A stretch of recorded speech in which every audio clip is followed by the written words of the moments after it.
네, 오늘 말씀 함께 보도록 하겠습니다. 오늘 말씀은 예레미야서 39장 1절부터 8절에 있는 말씀입니다. 저와 함께 교독하시겠습니다.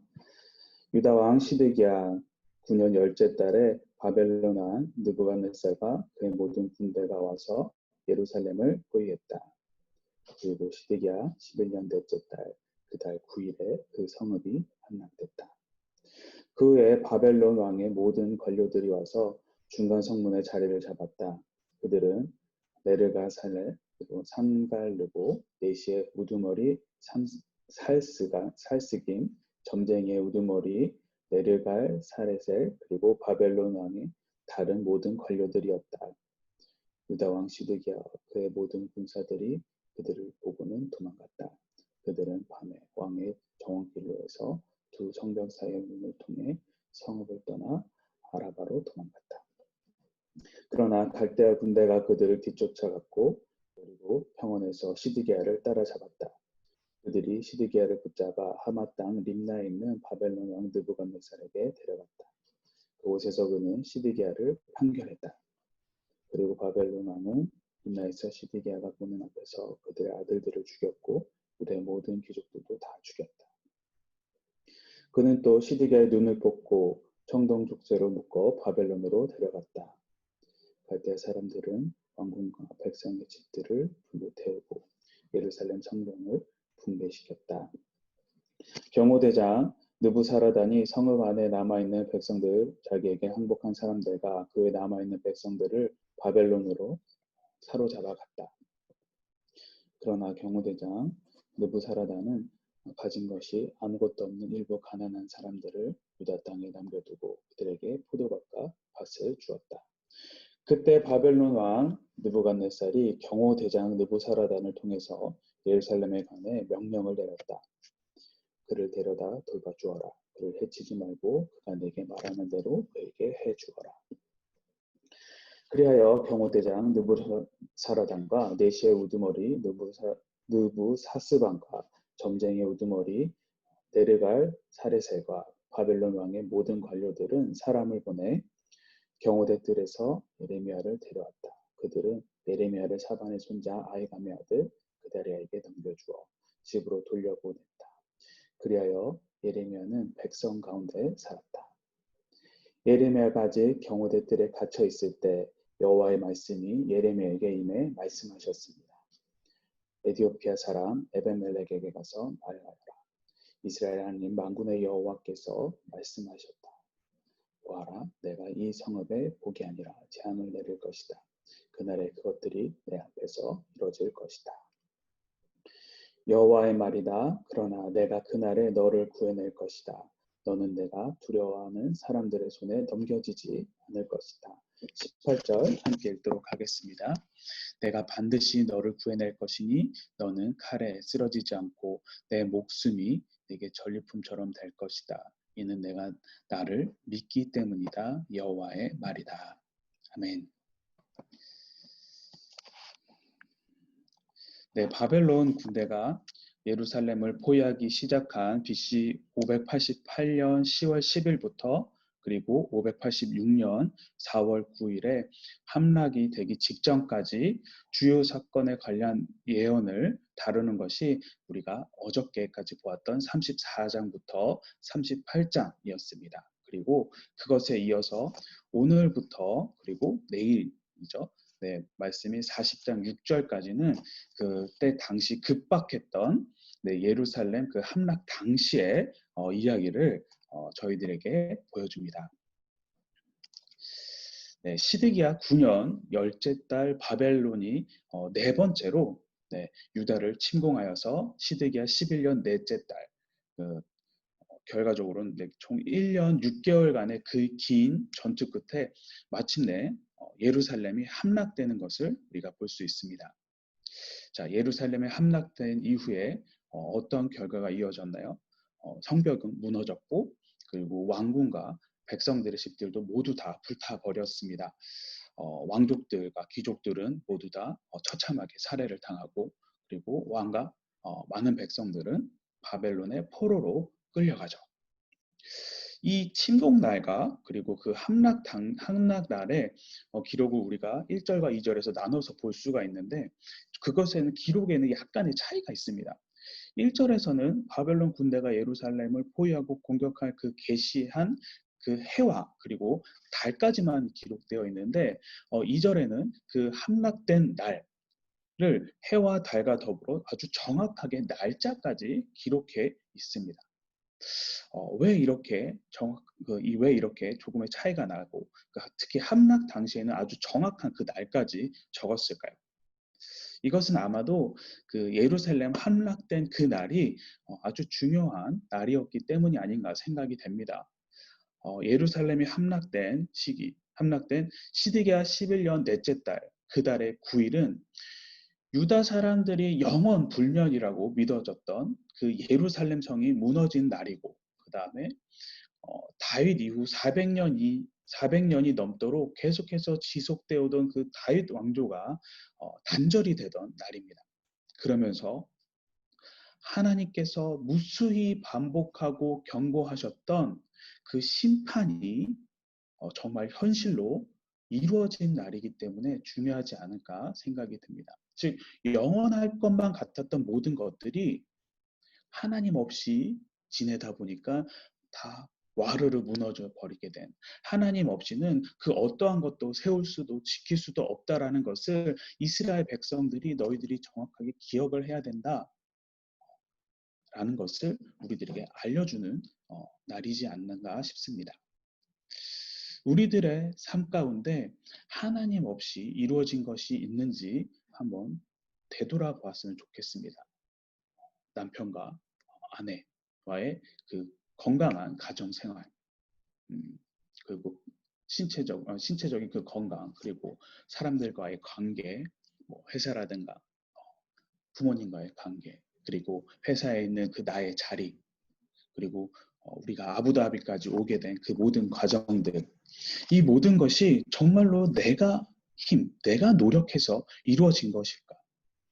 물론 나의 힘과 노력으로 이루어진 것 같다고 느껴질 수도 있겠지만, 하나님이 함께 하시지 않으셨으면은 그 모든 것이 이루어지기는커녕 우리가 쳐다볼 수도 없는 일들이 상당히 많을 것입니다. 일들이었을 것입니다. 그렇기 때문에 하나님께서 계획하시고, 하나님께서 잡아주시고, 하나님께서 채워주셨기 때문에 이 모든 것이 가능했고, 지금도 하나님께서 함께 하시기 때문에 내가 지금의 자리에서 건강을 유지하면서 가족들과의 좋은 관계를 맺고 아부다비에서 이렇게 하나님께 예배 드릴 수 있다는 것을 우리가 잊지 않았으면 좋겠습니다. 만약 하나님이 그 자리에서 빠지신다면, 내가 하나님을 놓았다라면, 하나님과의 관계가 이어지지 않았다라면 예루살렘이 무너지듯이 나의 그 모든 것이 한순간에 다 죄로 변할 수 있다는 것, 우리가 꼭 기억했으면 좋겠습니다. 자, 그렇게 예루살렘 성이 함락이 되었습니다. 예루살렘이 함락이 되었을 때에 그 예루살렘의 그 왕인 시드기야 어떠한 모습을 보였나요? 당당하게 맞서서 끝까지 싸웠나요? 아니면은 느부갓네살 왕과 단판을 짓기 위해서 회담을 하기 시작하였나요? 아쉽게도 시드기야는 어떻습니까? 자신을 챙기는데 급급했죠.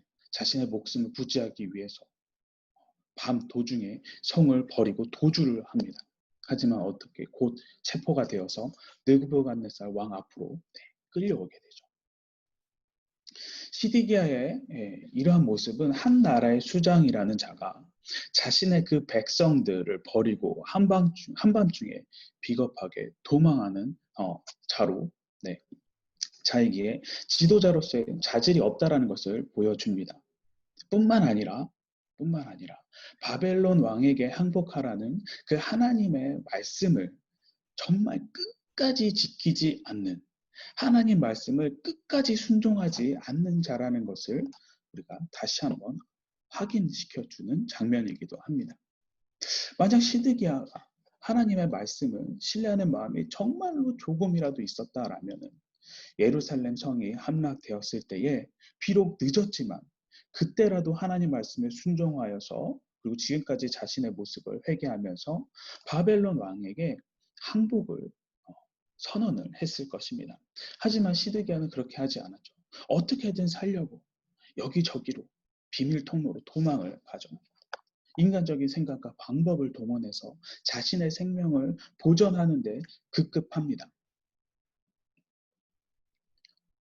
그렇게 도망을 하다 보니까 어떻게든 탈출이 될 것처럼 보여졌지만 끝까지 하나님을 의지하지 않고 자신의 고집만을 피워서 한 행동이 어떻게 순간적으로는 잘 될 것처럼 보이지만 어떻습니까? 결국 끌려오게 되죠. 그래서 하나님의 심판으로 이어졌습니다. 그래서 추격대에 붙잡혀서 고통스러고 비참한 형벌을 당하게 되죠. 눈이 뽑힌 채 족쇄를 채우고 그 다음에 바벨론으로 끌려가게 됩니다.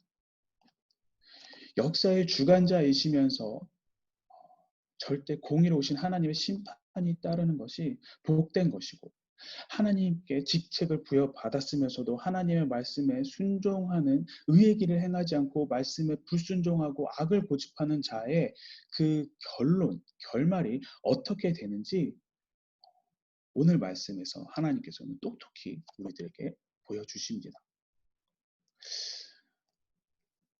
많은 크리스찬들이 내가 하나님을 잘 알고 있다. 성경을 통해서도 내가 잘 알고 있다. 라고 이야기하면서 하나님은 자기 백성을 억압하고 괴롭히는 자를 심판하는 분이시다라고 많이들 이야기합니다.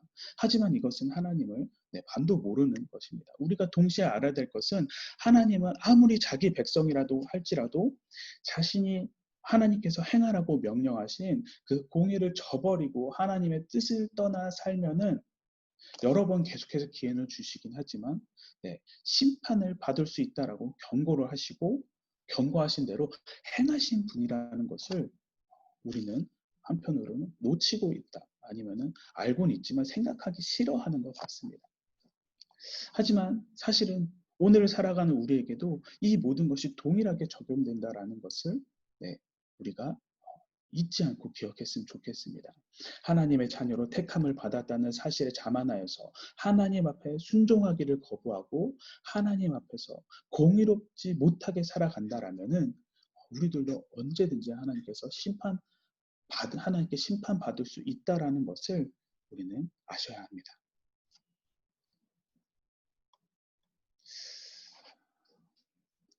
예루살렘을 정복한 느부갓네살은 예레미야 선지자를 풀어주고 사반의 손자 아히감의 아들 그달랴의 집으로 석방을 하게 되죠. 그달랴는 사반의 손자인데 여기서 말하는 그 사반은 요시야 왕에게 히일기야가 발견한 율법책을 읽어주었던 인물이었습니다. 그리고 그의 아들 아히감은 여호야김으로부터 예레미야를 구해준 사람이었죠. 그리고 오늘 나온 그달랴도 석방된 이후 예레미야를 잘 돌봐줍니다. 유다 왕들이 하나님 앞에 불경건하고 불순종하여서 결국 이방 나라에 의해서 나라가 멸망하는 그 지경에 이르게 되었지만 하나님께서는 그러한 상황 속에서도 이 그달랴 사반의 가문과 같은 하나님을 잘 섬기는 경건한 자들을 그들 곁에 두면서 하나님의 종을 보호하시고 구원을 하시는 것을 우리가 볼 수가 있습니다.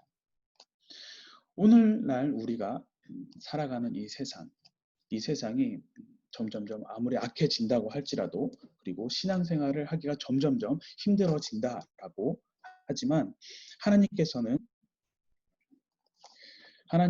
이때 그 모습처럼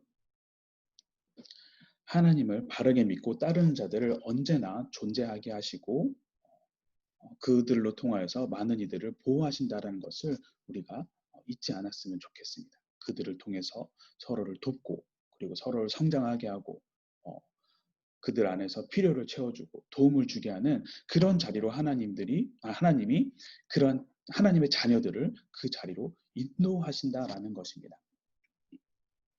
그러면서 한편으로는 도움을 받는 것도 생각을 해보았지만 도움을 주는 자가 되는 것도 생각을 해보게 됩니다. 저는 저희 아부다비 온누리 교회가 그런 교회가 되면 참 좋겠다라고 생각을 해보았습니다. 이 중동이라는 이 지역, 이 아부다비 이 지역 가운데 신앙생활을 하기에 그 힘든 상황과 그리고 환경의 지역이긴 하지만 이런 가운데서도 믿음 생활, 신앙 생활에 그 오아시스와 같은 사반 집안의 그 가문과 같은 역할을 하는 것이 우리 아부다비 온누리 교회가 되면 좋지 않겠는가 생각을 해보았습니다. 그래서 선교와 전도 생활을 하는데, 믿음 생활을 하는데, 하나님을 알아가는데 그 힘든 시기와 그 환경과 지역 속에서 하나님의 자녀들을 보호하고 도움을 주고 채워주는 장소가 되기를 주님의 이름으로 소원합니다. 자, 이렇게까지 해서 지금 14절 정도까지, 14절까지의 그 말씀이 이렇게 마무리가 되면은 39장 말씀이 아주 자연스럽게 마무리가 될 것처럼 보여집니다. 그런데 이어지는 15절과 18절은 지금까지의 그 전개에 이어서 전개와는 조금 다른 뜬금없는 전개로 이어집니다. 감옥에서 예레미야가 구출되기 이전에 이전에 38장에서 하나님의 말씀이 임한 사건, 그 넷이 그 에베멜렉의 도움으로 진흙구덩이에서 감옥들로 옮겨지는 예레미야에게 에베멜렉에 대한 하나님의 그 구원의 계시가 임한 그 38장의 내용이 다시 한번 반복이 됩니다. 하나님께서는 왜 이런 전개로 하나님의 말씀을 구상을 하셨을까요? 이는 아마도 시드기야 왕과 그의 신하들처럼 하나님의 선지자와 그를 통해 전해진 그 4절부터 7절의 그 하나님을 무시하는 사람들은 지금처럼 이렇게 멸망을 하지만 에베멜렉처럼 하나님의 선지자를 돕는 자들은 반드시 하나님께서 구원한다는 사실을 대조적으로 보여주는 그런 연출이 아닌가 생각을 해봅니다. 그러면서 하나님께서 16절에서 말씀하시죠.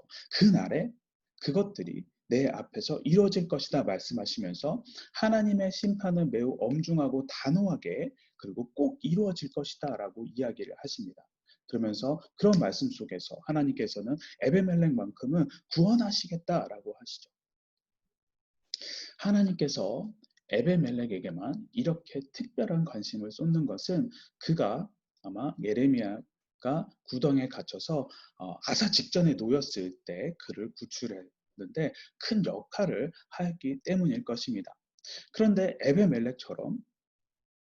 에베멜렉이 하나님으로부터 그 구원의 약속을 받는다는 것이 다소 의아한 일이 아닌가 의아하게 생각이 듭니다. 왜냐하면은 에비멜렉은 오늘 말씀에도 그리고 어제 말씀에도 말한 것처럼 그는 유다 사람이 아니죠. 이방 사람입니다. 에디오피아 사람입니다. 그렇기 때문에 구원을 약속받은 것이 상당히 이례적인 일입니다.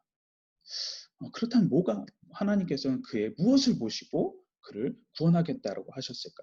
단지 그냥 에레미야를 도와줬기 때문에 그런 선한 행동으로 하나님께서 그를 구원하겠다고 말씀하시는 것이었을까요? 성경에서 하나님으로부터 구원을 약속받은 자들의 모두 다 똑같은 공통점이 있습니다.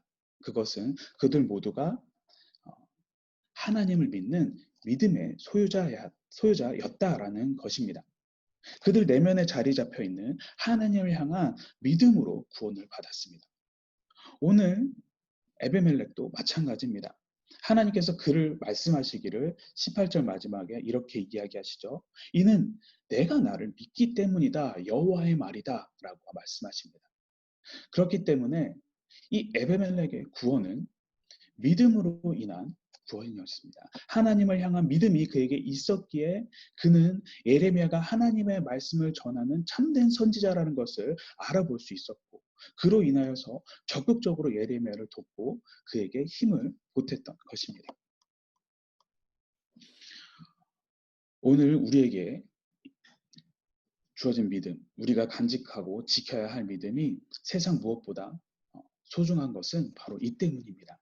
하나님은 다른 어떤 것보다 하나님을 믿는 믿음을 보시고 그에게 선한 일을 하게 하시고 구원에 이르게 하십니다. 이러한 사실을 항상 마음 가운데 간직하시고 믿음으로 인하여서 하나님의 선하신 뜻을 분별하시기 바랍니다. 그리고 하나님의 온전하신 일을 행하고 믿음으로 구원의 길에 동참하는 우리 모두가 되기를 주님으로 간절히 선합니다. 지금 이 시간 우리 함께 말씀을 가지고 기도하도록 하겠습니다. 네, 첫 번째, 매일매일 하나님의 말씀에 귀 기울여서 살게 하여 주시고 그 주님께서 주신 그 말씀에 순종하며 살아가게 하여 주시옵소서. 비록 하나님의 자녀가 됐다, 하나님의 자녀가 됐다고 해도 하나님의 뜻을 벗어난 자에게는 하나님께서 심판을 내리신다는 것을 잊지 않고 살아가게 하여 주시고, 그리고 하나님을 향한 믿음으로 하나님의 뜻을 분별하여서 그 분별하게 하신 것을 행하는 자가 되게 하여 주시옵소서.